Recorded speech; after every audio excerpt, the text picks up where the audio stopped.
ಹಾಗಾದ್ರೆ ಯಾರೀ ಚಿನ್ನಯ್ಯ? ಈತನ ಹಿನ್ನೆಲೆ ಏನು? ಧರ್ಮಸ್ಥಳ ಪ್ರಕರಣಕ್ಕೆ ಈತ ಎಂಟ್ರಿ ಕೊಟ್ಟಿದ್ದು ಯಾವಾಗ? ಈ ಕಂಪ್ಲೀಟ್ ರಿಪೋರ್ಟ್ ಇಲ್ಲಿದೆ.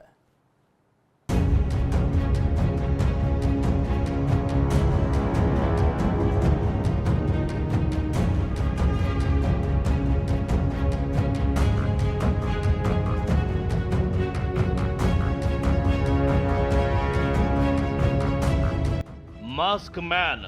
ಧರ್ಮಸ್ಥಳದಲ್ಲಿ ನೂರಾರು ಶವ ಹೂತಿದೆ ಎಂದಿದ್ದ ಮಾಸ್ಕ್ ಮ್ಯಾನ್ ಮುಖವಾಡ ಕಳಚಿದೆ. ಈತ ಮೂಲತಃ ಮಂಡ್ಯದ ಚಿಕ್ಕಬಳ್ಳಿ ಗ್ರಾಮದವನು. ಇವನ ಹೆಸರು CN ಚಿನ್ನಯ್ಯ ಅಂತ SIT ಅಧಿಕಾರಿಗಳು ದಾಖಲೆ ಸಮೇತ ಬಯಲು ಮಾಡಿದ್ದಾರೆ.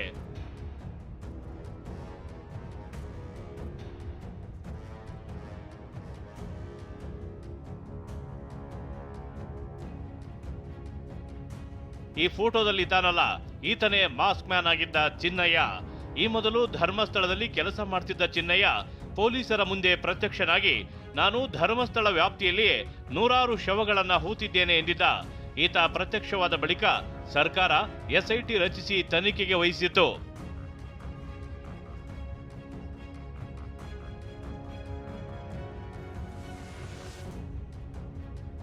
ಇಷ್ಟೇ ಅಲ್ಲ, TV9ಗೆ ಚಿನ್ನಯ್ಯನ ಬಗ್ಗೆ ಮತ್ತಷ್ಟು ಎಕ್ಸ್ಕ್ಲೂಸಿವ್ ಮಾಹಿತಿ ಲಭ್ಯವಾಗಿದೆ. 2 ವರ್ಷಗಳ ಕಾಲ ತಮಿಳುನಾಡಿನ ಚಿಕ್ಕರಸಿನಪಾಳ್ಯದಲ್ಲಿದ್ದ ಚಿನ್ನಯ್ಯ ಉಜಿರೆಗೆ ಬಂದು ಕೆಲಸಕ್ಕೆ ಸೇರ್ಕೊಂಡಿದ್ದ. ಪಂಚಾಯತ್ ಸ್ವಚ್ಛತಾ ಸಿಬ್ಬಂದಿಯಾಗಿ ಚಿನ್ನಯ್ಯ ಕೆಲಸಕ್ಕೆ ಸೇರಿಕೊಂಡಿದ್ದೇನೆಂದು SIT ತನಿಖೆ ವೇಳೆ ಹೇಳಿಕೆ ನೀಡಿದ್ದಾನೆ.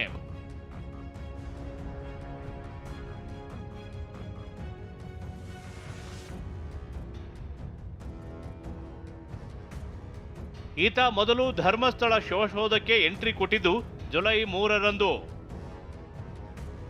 ಜುಲೈ 3ರಂದು ಮಂಗಳೂರಿನ SP ಕಚೇರಿಗೆ ವಕೀಲರ ಜೊತೆ ಮುಸುಕುಧಾರಿ ಭೇಟಿ ನೀಡುತ್ತಾನೆ. ಅಂದೇ ಸಂಜೆ ಧರ್ಮಸ್ಥಳ ಪೊಲೀಸ್ ಠಾಣೆಗೆ ದೂರು ನೀಡುತ್ತಾನೆ. ಮಾಸ್ಕ್ ಮ್ಯಾನ್ ದೂರಿನಂತೆ ಧರ್ಮಸ್ಥಳ ಠಾಣೆಯಲ್ಲಿ ಜುಲೈ 4ರಂದು FIR ದಾಖಲಾಗುತ್ತೆ. ಇದಾದ ಬಳಿಕ ಜುಲೈ 11ರಂದು ಬೆಳ್ತಂಗಡಿ ಕೋರ್ಟ್ಗೆ ಬುರುಡೆ ಸಹಿತ ಮುಸುಕುಧಾರಿ ಹಾಜರಾಗ್ತಾನೆ. ಅಲ್ಲದೆ ನ್ಯಾಯಾಲಯದಲ್ಲಿ 164 ಅಡಿ ಹೇಳಿಕೆ ದಾಖಲಿಸುತ್ತಾನೆ. ಜುಲೈ 19ರಂದು ವಿಶೇಷ ತನಿಖಾ ತಂಡ ರಚಿಸಿ ರಾಜ್ಯ ಸರ್ಕಾರ ಆದೇಶಿಸುತ್ತೆ. ಜುಲೈ 28ರಂದು ಮಾಸ್ಕ್ ಮ್ಯಾನ್ ತೋರಿಸಿದ ಸ್ಥಳಗಳನ್ನ SIT ಗುರುತು ಮಾಡುತ್ತೆ. ಮರುದಿನ ಅಂದ್ರೆ ಜುಲೈ 29ರಂದು ಮಾಸ್ಕ್ ಮ್ಯಾನ್ ತೋರಿಸಿದ ಸ್ಥಳಗಳಲ್ಲಿ ಉತ್ಖನನ ಆರಂಭವಾಗುತ್ತೆ. ಆಗಸ್ಟ್ 14ರವರೆಗೆ ನಿರಂತರವಾಗಿ ಧರ್ಮಸ್ಥಳದಲ್ಲಿ SIT ಶವಗಳಿಗಾಗಿ ಶೋಧ ನಡೆಸಿ ಹುಡುಕಾಟ ಅಂತ್ಯಗೊಳಿಸುತ್ತೆ. ಆಗಸ್ಟ್ 18ರಂದು SIT ತನಿಖೆ ಪ್ರಗತಿಯ ಬಗ್ಗೆ ಸದನದಲ್ಲಿ ಗೃಹ ಸಚಿವ ಪರಮೇಶ್ವರ್ ಉತ್ತರಿಸುತ್ತಾರೆ.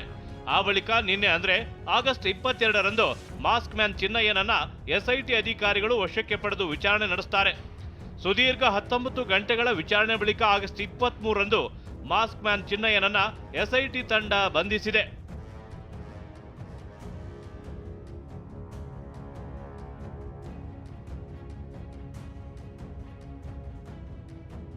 ಧರ್ಮಸ್ಥಳದಲ್ಲಿ ಕೆಲಸ ಮಾಡ್ತಿದ್ದ ಮಾಸ್ಕ್ ಮ್ಯಾನ್ ನೂರಾರು ಶವಗಳನ್ನ ಹೂತಿದ್ದೆ ಎಂದು SITಗೆ ತಿಳಿಸಿದ್ದ.